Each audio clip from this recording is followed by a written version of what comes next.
Hey everyone, and welcome back to Starish Education Hub, where knowledge meets understanding. Today, we're diving into the incredible story of a young man who redefined courage and ignited a nation. He was fearless, unshakably proud, and his weapon wasn't a gun, but an idea so powerful it shook an entire government built on fear. We're talking about Steve Bantu Biko, the man who taught South Africans to love themselves in a world that told them they were nothing, the father of black consciousness, and one of the bravest voices ever silenced by apartheid. Get ready, because this is a story you need to hear.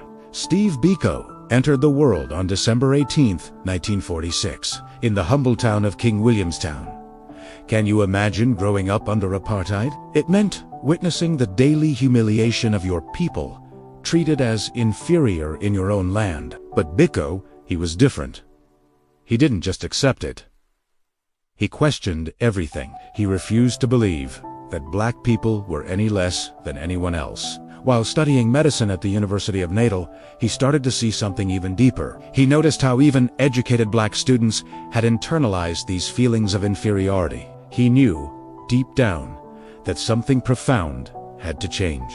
And change he did. In 1969, Biko founded the South African Students' Organization, or this wasn't just another group, it was a movement that gave black students their very own voice, separate from groups that were still dominated by white liberals. Through SASO, and later, the powerful Black Consciousness Movement, Biko spread a message that was simple, yet revolutionary.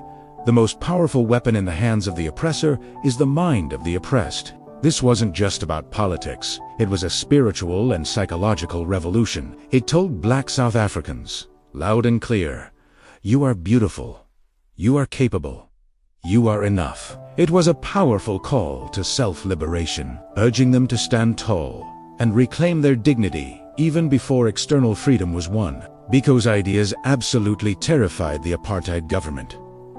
He wasn't calling for violence, he was calling for an awakening. And that made him even more dangerous in their eyes. So, in 1973, they banned him. They forbade him from speaking publicly, from meeting with more than one person at a time, even from leaving his hometown. But here's the thing about powerful ideas.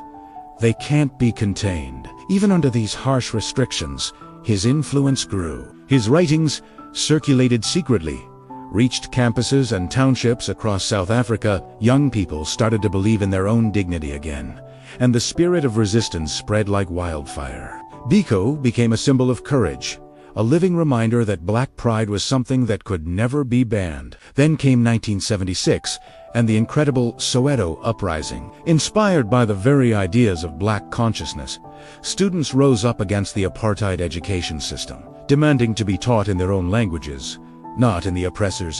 The regime responded with bullets, killing hundreds, but their courage, it reignited the entire struggle for liberation. Just a year later, in 1977, Biko was arrested at a roadblock. He was detained, then brutally beaten by security police. Heartbreakingly, he was denied medical care, suffering severe head injuries. On September 12, 1977, Steve Biko died in police custody, naked, handcuffed, and alone on a cell floor. He was only 30 years old. The government tried to cover it up, claiming he died from a hunger strike, but the truth could not be hidden. His death sparked international outrage, shaking the world. Nations condemned apartheid, and Biko's name became a rallying cry for justice everywhere. His funeral drew thousands, including powerful leaders of the struggle like Desmond Tutu and members of the ANC. Steve Biko's physical body was gone, but his ideas, they were immortal.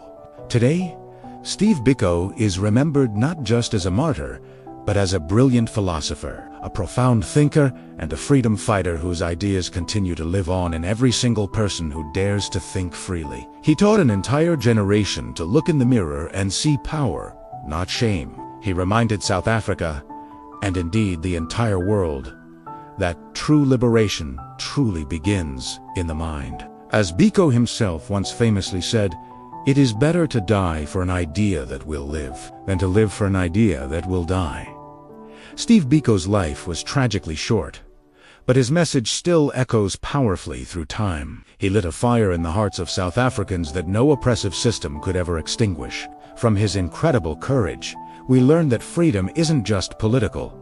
It is deeply personal, mental, and spiritual. If this powerful story inspired you today, please give this video a big thumbs up. Share your thoughts in the comments below, and definitely subscribe to Starish Education Hub for more stories that enlighten and empower. Because remember, the struggle for knowledge is the ultimate struggle for freedom. Thank you for watching.